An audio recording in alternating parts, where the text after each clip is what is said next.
Hi friends. यहाँ पे मैं डिस्कस करूँगा आपके साथ आर्टिकल 62 से लेके आर्टिकल 72 तक। वैसे इसके बारे में अलग से एक वीडियो है, पूरा वाइस प्रेसिडेंट का टॉपिक है, क्योंकि आप देखेंगे आर्टिकल 63 से लेके 71 तक पूरा का पूरा यहाँ पे वाइस प्रेसिडेंट से रिलेटेड बातें की जाएंगी। और आर्टिकल 72 है, that is pardoning power of the parliament, sorry my mistake, pardoning power of the president. तो यहाँ पे अभी अगर आप बुक में देखेंगे ना, लक्ष्मीकांत अगर बुक में देखेंगे तो आर्टिकल वाइज आपको नहीं देखने को मिलेगा। आपको ना सारी चीज़ें जनरलाइज मिलेंगी वहाँ पे। एक प्रॉपर स्टोरी फॉर्म में बुक है, आप अगर पढ़ेंगे ना स्टोरी फॉर्म में बुक दी गई है, आर्टिकल फॉर्म में नहीं दी गई है।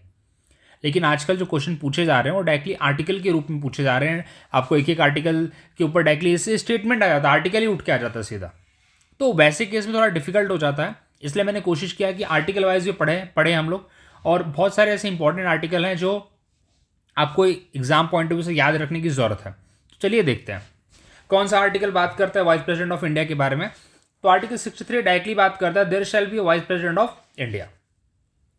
तो कहने का मतलब ये है कि प्रेसिडेंट तो प्रेसिडेंट कैसे, कौन से आर्टिकल में प्रेसिडेंट की बात की जाती है वो भी थोड़ा मैं मैच करूंगा आपके साथ। आर्टिकल 52।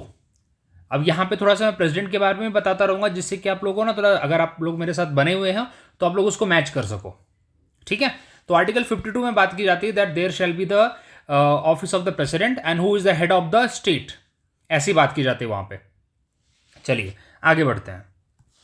आगे the vice president to be the ex official chairman of the council of the state. देखिए ये बहुत इंपॉर्टेंट आर्टिकल है। जैसे कि हम बात करते हैं कि प्रेसिडेंट क्या है, president is head of the state, president is a nominal head. Okay, president को हम अलग रूप में देखते हैं, लेकिन वाइस प्रेसिडेंट का जब हम काम देखते हैं ना तो vice president is nothing but a head of the Rajya Sabha, sorry head of the Rajya Sabha नहीं, चेयरपर्सन ऑफ द राज्यसभा।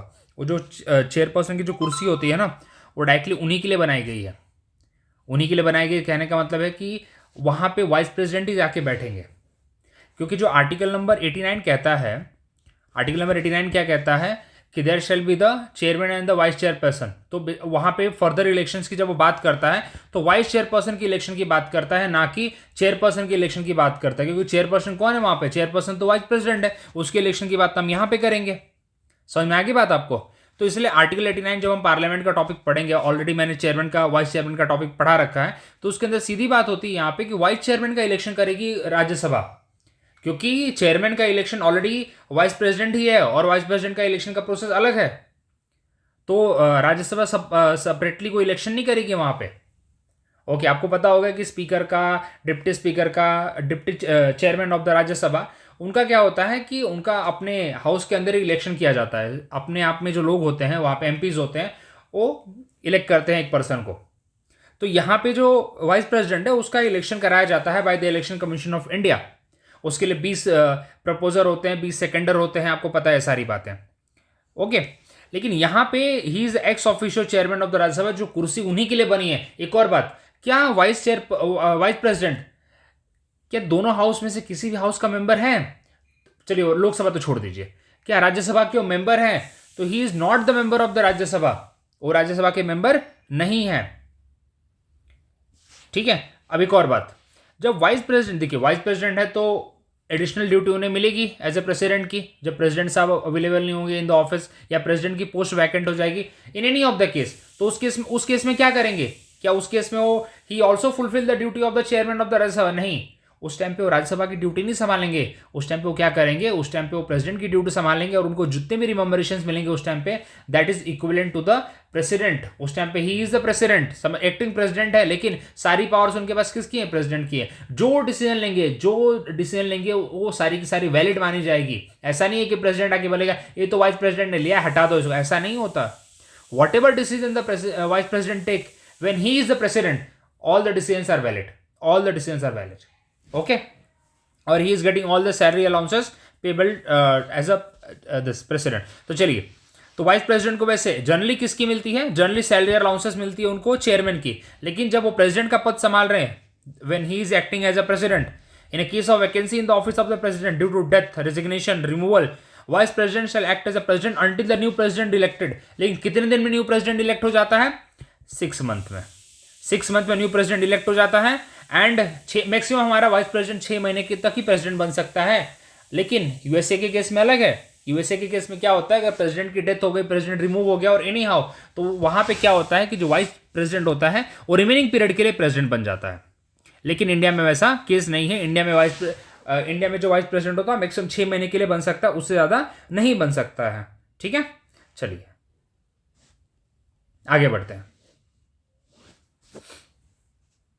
वही आपको ये सारी चीज़ें बता दी मैंने, vice president to act as a president. ठीक है, इलेक्शन कैसे होता है भाई, इनके इलेक्टोरल कॉलेज में कौन से लोग होते हैं।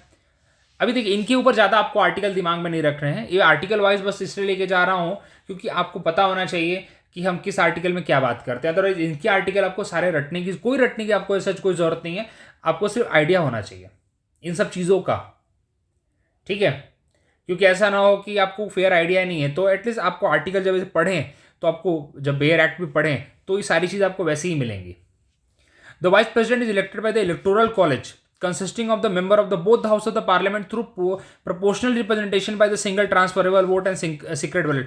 सेम होता है यहाँ पे प्रेसिडेंट के केस में, लेकिन प्रेसिडेंट के केस में ये पूरा मेथड वही है, proportional representation by the single transferable vote and secret ballot. लेकिन प्रेसिडेंट के केस में क्या होता है कि प्रेसिडेंट के केस में जो इलेक्टोरल कॉलेज है वो बड़ा है, वहां पे इलेक्टेड मेंबर्स होते हैं of the Lok Sabha and Rajya Sabha and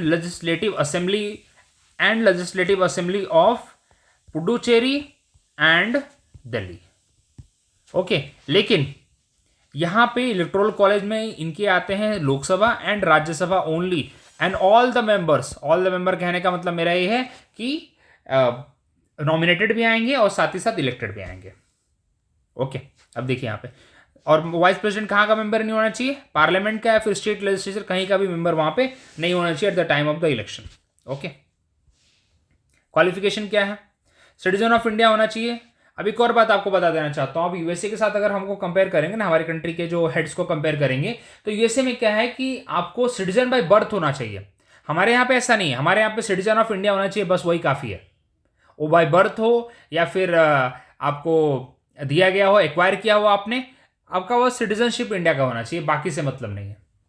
and as कितनी है यहाँ पे, 35 ईयर। प्रेसिडेंट के केस में भी वही सारा केस है, लेकिन प्रेसिडेंट के केस में यहाँ पे आता है राज्यसभा दिया है, इनके केस में राज्यसभा दिया है, वेयर एज प्रेसिडेंट के केस में लोकसभा दिया रहता है कि लोकसभा की इलेक्शन के लिए एलिजिबल होने चाहिए, लेकिन यहाँ पे राज्यसभा के इलेक्शन के लिए एलिजिबल होने चाहिए। आप समझ सकते हैं, बिकॉज राज्यसभा के चेयरमैन होते हैं, इसीलिए ही मस्ट नॉट होल्ड। देखिए अब यहाँ पे ऑफिस ऑफ प्रॉफिट है, क्या ऑफिस ऑफ प्रॉफिट यहाँ पे डिफाइंड है क्या, तो मैं बार बार बता चुका हूँ, office of profit is not defined, कहीं भी डिफाइंड नहीं है ऑफिस ऑफ प्रॉफिट। चलिए, हमारे कॉन्स्टिट्यूशन में डिफाइन नहीं है, उसके लिए proper parliament time to time पे उसको डिफाइन करता है, उसमें बहुत सारी चीज़ें ऐड करता है, चेंज करता है, तो पार्लियामेंट करता है।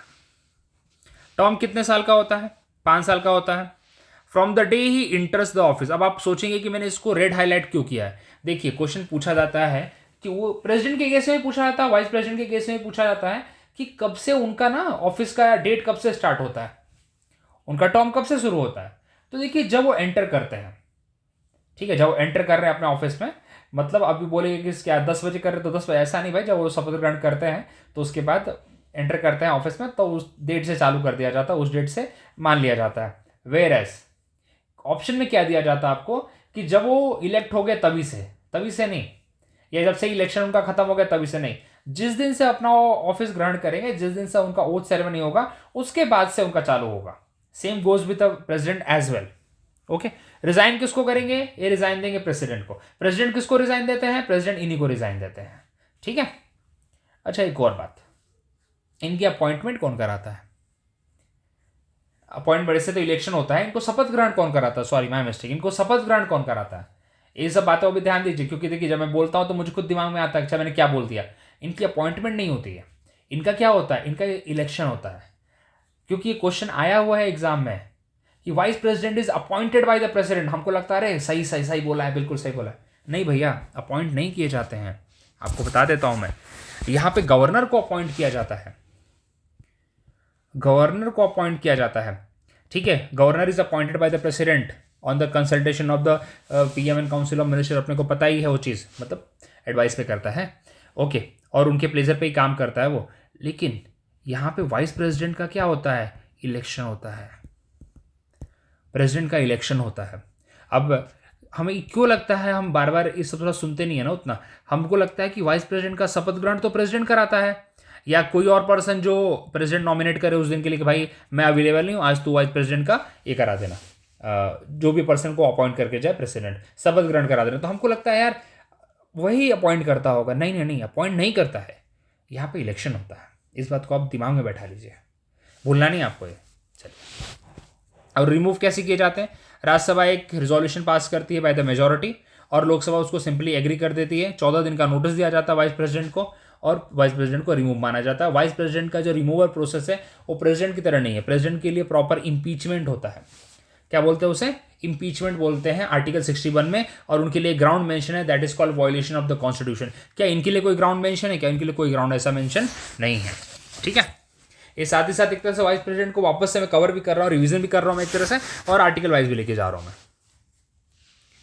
The election to fill the vacancy due to expiry of the term, कैसे कैसे यहाँ पे भाई इनकी ऑफिस में वैकेंसी निकलेगी, उसी तरीके से निकलेगी जिस तरह से प्रेसिडेंट के केस में निकलती है, और कुछ यहाँ पे अंतर नहीं है।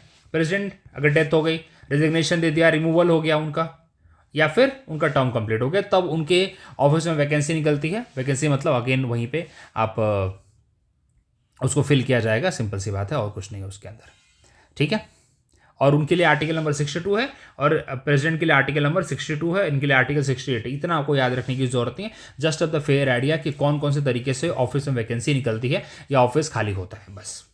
ओथ कौन दिलाता है, वाइस प्रेसिडेंट का प्रेसिडेंट दिलाता है। इसीलिए हमें लगता है, हमको इसीलिए लगता है कि वाइस प्रेसिडेंट को प्रेसिडेंट अपॉइंट करता है, नहीं भाई, वाइस प्रेसिडेंट को प्रेसिडेंट नहीं अपॉइंट करता है। वाइस प्रेसिडेंट का ओथ सेरेमनी प्रेसिडेंट कंडक्ट करता है, और अगर अवेलेबल नहीं है तो उसने जिस पर्सन को भी अपॉइंट किया कि भैया मैं अवेलेबल नहीं, आप ले लेना इसका ओथ।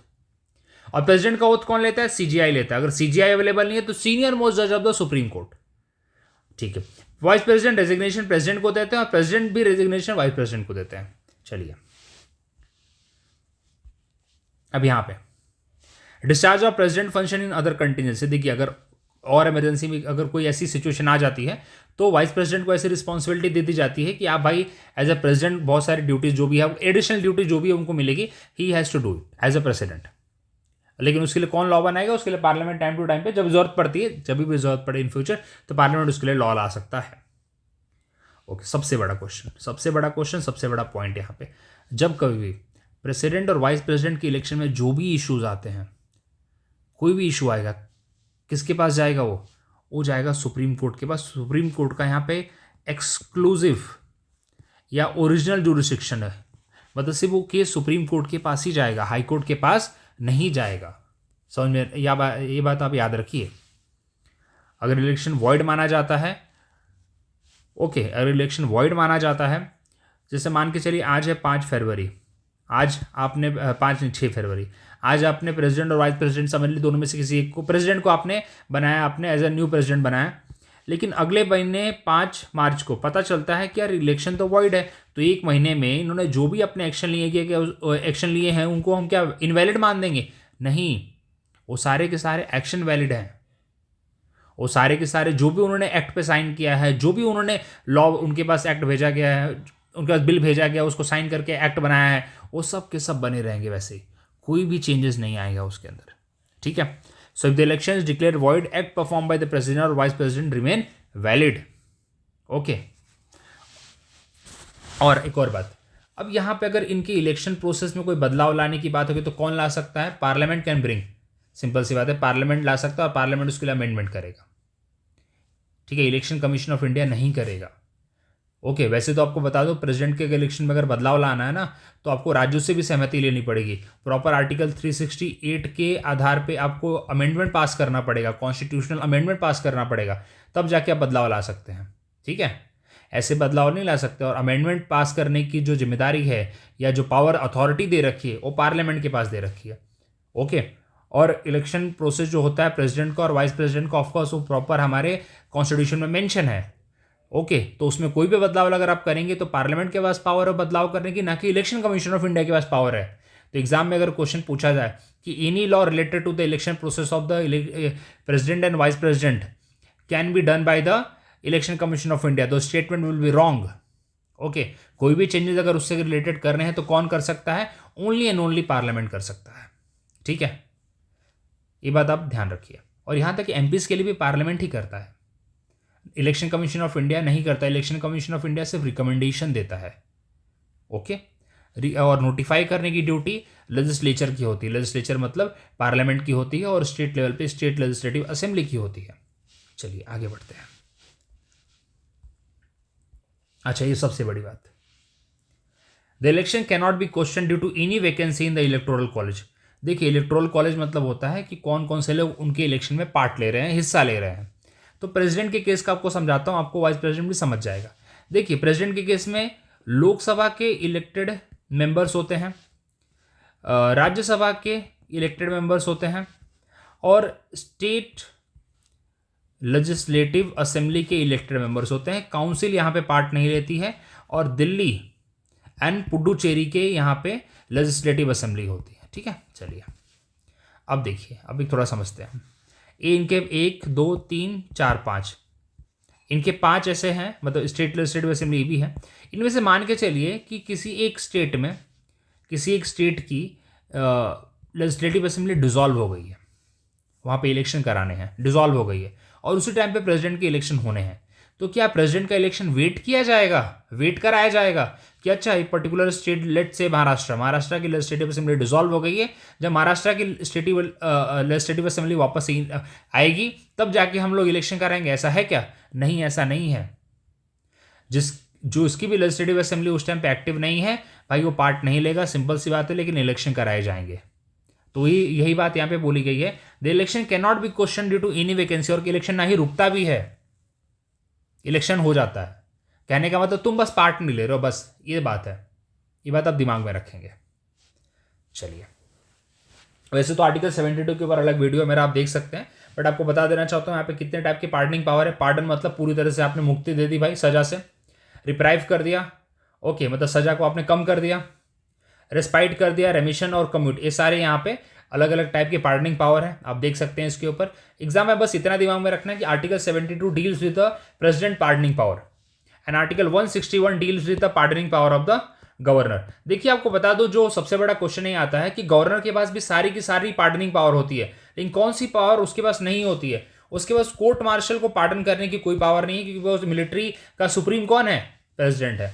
उसके पास डेथ पेनल्टी को पार्डन करने की पावर नहीं होती है। उसको क्या कर सकता है? उसको सस्पेंड कर सकता है और टाइम बिंग, लेकिन उसको पार्डन नहीं कर सकता। बाकी सारी पार्डनिंग पावर उसके पास होती है, जो कि प्रेसिडेंट के पास होती है।